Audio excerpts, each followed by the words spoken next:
Good afternoon, everyone. Welcome to another episode from Painted Bird. My name is Nevada, here to bring you another classic cocktail. Today, what we are going to be doing is a mojito. Mojitos have been around for a couple hundred years. They were popularized by pirates to ward off scurvy and things like that. It was almost like a medication more than a drink.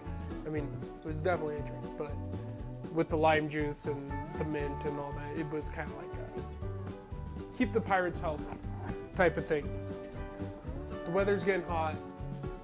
You know, these become more and more popular throughout the summertime. So with the cocktail, this is a shaken cocktail.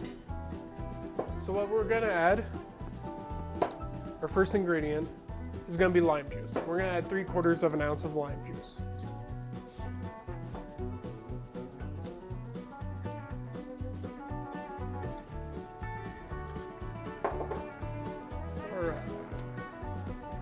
Next to the cocktail, we are going to add 3/4 ounce of simple syrup.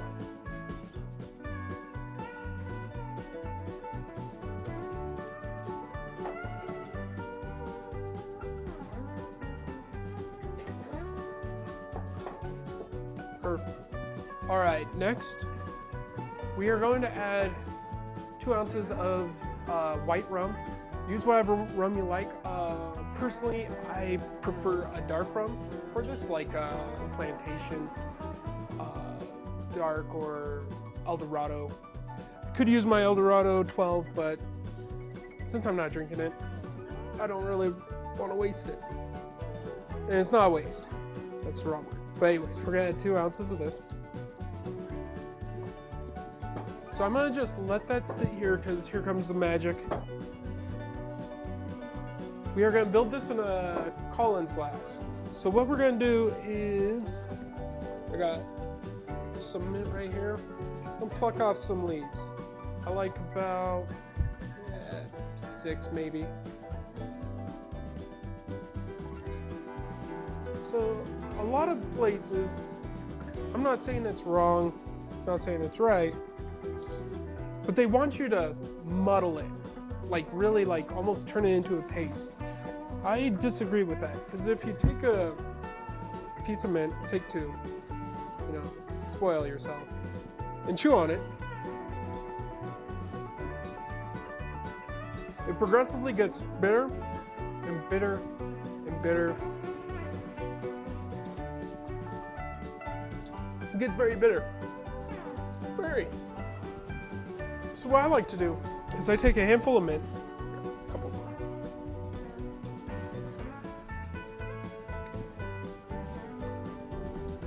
what I do is hold it in my palm and I just slap it. Then I give it a quick toss, mumble it up, slap it again.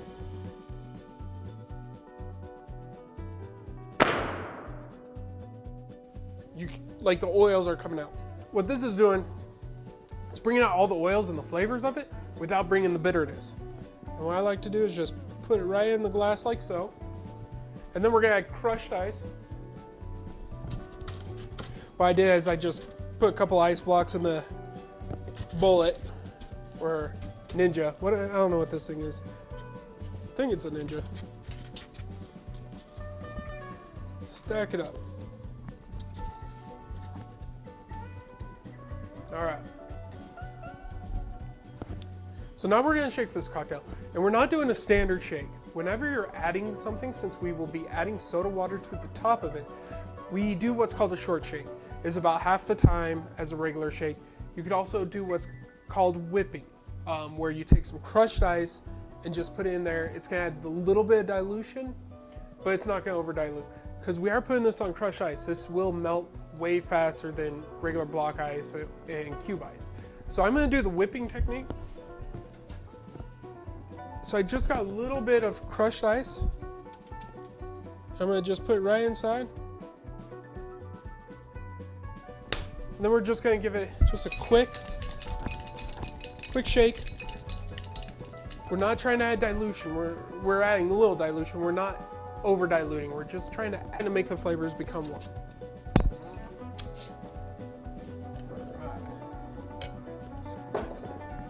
Now we're gonna just strain it over the top.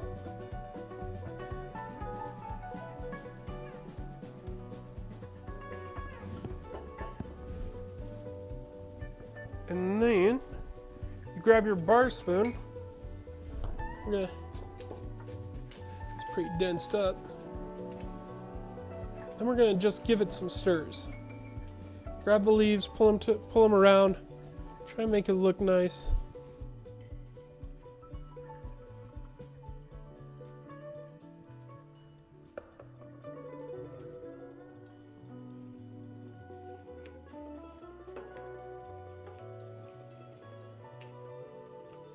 Now we're going to add a little bit of soda water to the top. This is going to lighten it up. Now what we're going to do is we're going to take our mint sprig, like so. Show you a couple tricks. You want to hit your rim of your glass. The reason why you're doing this, it's not for show. It's you're getting the oils and essences around the glass. Like you can noticeably smell it. Like I've made mint drinks. I've sold mint drinks from people that were just sitting at the bar and they could actually smell the mint from the slapping. So it just brings it to life. And then a little trick with mint.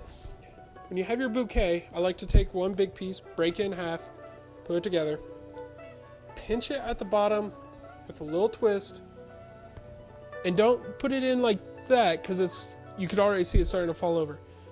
Put it down a little bit further, like half an inch, I'd say that is. Just so where it's like the leaves are able to stick up. It's gonna add that appeal to it, that bing bang. Bing bang. All right, and here we have it, y'all. A mojito. Let's give the old college try. See what it's all about. I'm gonna take my Save the Sea Turtle straw.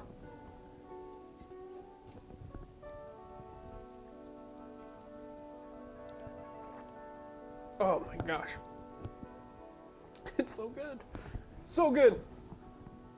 So good.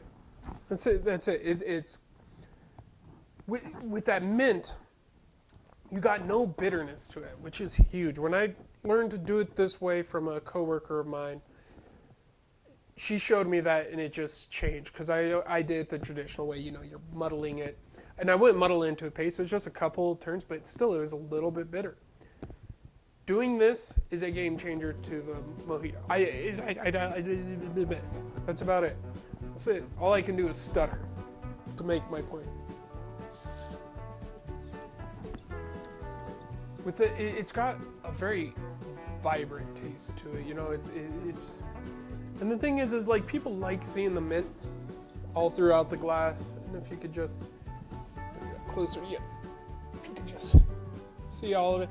And that's why I like to take the spoon too and just bop it up and down because it's getting the mint all throughout the glass. I like it pretty spread evenly.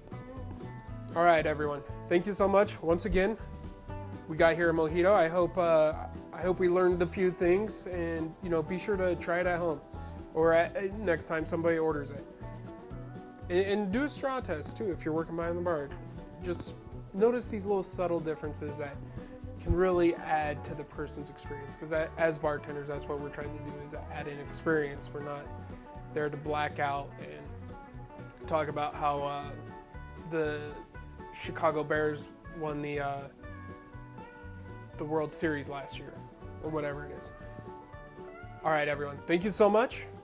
Appreciate it. Remember, we're bringing back the good old days, one cocktail at a time. Be sure to like and subscribe. Please, before you leave, not today, before you leave, please like and subscribe. I'm doing a lot of work trying to help the future bartenders of the world and everyone at home that wants to learn how to make cocktails. And also, comment on what you want to know about, what you want to learn, what you want me to do. I'm more than happy to, answer questions. I'm just here to make people's dreams come true. That's basically it. All right, everyone. Thank you.